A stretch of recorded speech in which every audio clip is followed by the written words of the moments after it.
Hello जी, good evening. कैसे हैं आप सब? आई होप आप सब अच्छे होंगे, खुश होंगे। और मैं पूनम एक बार फिर से नए व्लॉग में आपका स्वागत करती हूँ। शाम के बज चुके हैं 5:15 5:30 के करीब हो रखे हैं और मैं छत पे आई हूँ।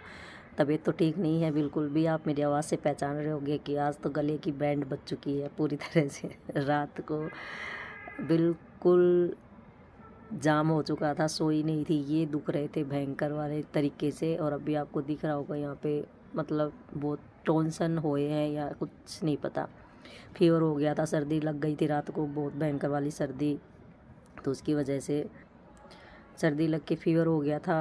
और अभी आज डॉक्टर के जाके आई हूँ और उन्होंने बोला है, दवाई दी है 3-4 दिन की, उससे आराम हो जाता है तो ठीक है, वरना ऐसा गला तो कभी नहीं बैठा जैसा अब की बार बैठा है। बहुत बुरा हाल हो चुका है। तो चलो हम आगे चलते हैं। कल कहाँ थे? तो कल आ गया था मतलब मेरी मम्मी का बुलावा कि लड़की बड़ी हो गई है, थोड़ी हेल्प काम के लिए करवा देगी। और तो पहले मजबूरी थी क्योंकि नानी के घर रहती थी तो सब कुछ अच्छा था वहाँ। तो यहाँ पे ये डिसीज़न जो मेरा घर छोड़ने का था ना, ये मतलब मुझे नहीं पता था उस टाइम, इतना दिमाग बिल्कुल भी नहीं था कि मैं क्या करने जा रही हूँ क्या नहीं करने जा रही हूँ। बस एक शौक़ और एक खुशी थी मम्मी के पास जाने की।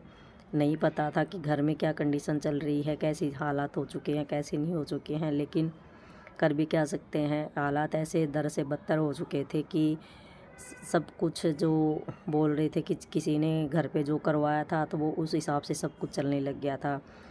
सब कुछ मतलब धीरे धीरे घर का जो भी माहौल था वो चेंज होने लग गया था। कोई किसी की नहीं मानता, मतलब हर तरीके से घर में कलेशबाजी इतनी ज़्यादा बढ़ गई थी कि पता नहीं हंसते खेलते परिवार को मतलब एक ऐसी बुरी तरीके से किसी ने बांध लिया था कि जैसे कोई इशारे पे नचाता है कि ये हमारे इशारे पे नाच रहे हैं तो उस हिसाब से हम नचाएंगे। तो वो वाली हालत घर के हो चुके थे। और मतलब मेरे को भी मम्मी मेरा भी मतलब बोलते हैं ना कि ऐसा कभी होता नहीं, ये सब कुदरत का करिश्मा, ये कुदरत का जो होता है ना, कुदरत ही करता है सब कुछ, भगवान के हाथ में होता है कि कब किसकी डोर कहाँ पे है तो ये हमें नहीं पता रहता है। तो इस हालात में नानी ने सोचा कि चलो इसको इसकी मम्मी के पास भेज देते हैं। अब हमारी इतनी वो है नहीं कि इसका कोई हम कर सके नहीं। पहले ख्वाब इतने देखे थे मुझे लेके कि हम पता नहीं इसका क्या करेंगे, शादी ब्याह जो भी था वो सब मेरा एक नानी का सपना था, बहुत मेरे मामा जी का, सबका एक सपना था क्योंकि मैं वहीं पली बड़ी थी। तो सब चाहते थे कि हम इसका खूब अच्छे से शादी वादी करेंगे, लेकिन उसका कुछ उल्टा ही होना था। और मेरे को यहाँ पे भेज दिया गया मम्मी के पास। और मम्मी के पास आने से और उधर थोड़े दिनों बाद ही मतलब बहुत ज़्यादा और हालात बुरे हो चुके थे घर के। तो इधर सोचा था कि मेरी जो मौसी है उन्होंने सोचा कि भाई इकलौता भाई है तो उसको यहाँ बुला लेते हैं हमारे पास। ये मामा की तबीयत ज़्यादा ख़राब रहने लग गई थी, 4 बच्चे थे तो उनको यहाँ पे बुलाया ताकि भाई मामा कोई काम वाम कर लेगा इधर ही और मामी भी थोड़ा बहुत काम कर लेगी, तो बच्चों को एक साथ यहाँ पे सारे रख लेंगे।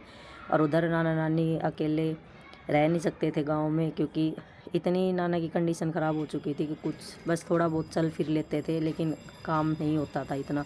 तो किसी ने सलाह दी थी कि भाई नाना को कहीं गांव में दुकान करनी चाहिए, किसी और गांव में। तो जो मेरी नाना की बहन थी उन्होंने पता नहीं किसी रिश्तेदार ने कोई सलाह दी थी तो उन्होंने कोई परचुन्नी की दुकान कर ली कोई ऐसे ही गाँव में।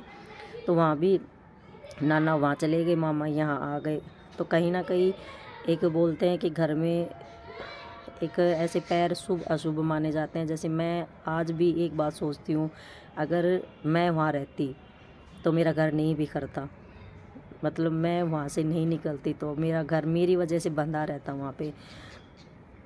तो कहीं ना कहीं मुझे लगता है कि मेरा आना गलत था, मेरे को आना नहीं चाहिए था। काश मैं वहाँ पे थोड़े दिन और रह पाती तो मेरा घर वहाँ पे बंधा रहता। लेकिन एक चक्कर भी रचा गया था मतलब मेरी फैमिली को लेके कि इनको बर्बाद करना है और इनको ऐसे इशारों पे नचाना है। जैसे कोई गुड़िया होती है उसको नचाते हैं फिर उसके हिसाब से पूरी फैमिली नाचती है, लेकिन मेरी कंडीशन मेरी फैमिली की बहुत बेकार कर दी थी।